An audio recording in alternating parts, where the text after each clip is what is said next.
Let me introduce our guests, our way outside the Beltway pundits. On the left, we have Robert Underwood. Robert is the president of the University of Guam and represented Guam in the U.S. Congress for 10 years. Without further ado, let's start round one, starting positions. And Mr. Underwood, I will start with you. We often refer to the war on terror. Is it really a war?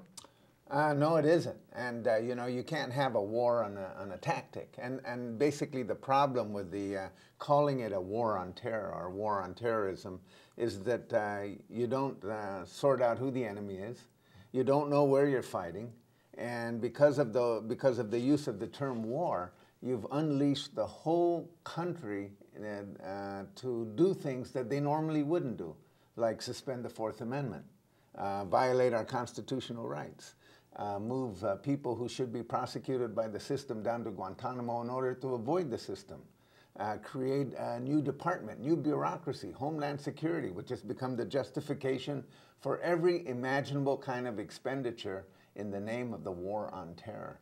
And it also belies our constant preoccupation with the use of the term war. It's a mixed metaphor, you know. We have a war on drugs, war on poverty, war on cancer, war on email spam. We just have too many wars to worry about. Okay. Or do you feel strongly about the war on email spam? I mean, that's important, isn't it? Not as strong as I feel about the war on terror, because it is a serious issue. Sure. But in reality, we have not identified our enemy. And by not being able to identify our enemy, we don't know when we're going to win. We've recently seen the rise of the Tea Party movement, a new movement in this country. And their main concern is the government is too big. Are they right? Is government too big?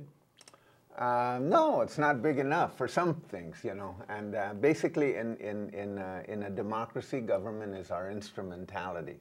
So in an American democracy, in our American democracy, that relationship between government, local government, federal government, local government, and the individual is regulated by the Constitution. Over the years, we've had big problems. And every time we've had a big problem and it's not solvable, we rely on the government to do so. And that's a reflection of our ideas and a reflection of our interests. So if government did not take action as a result of the recent bailout, I'm assuming, and I think most economists would assume, that we'd be in a worse situation. We're in a bad situation now, but we'd be in a worse situation.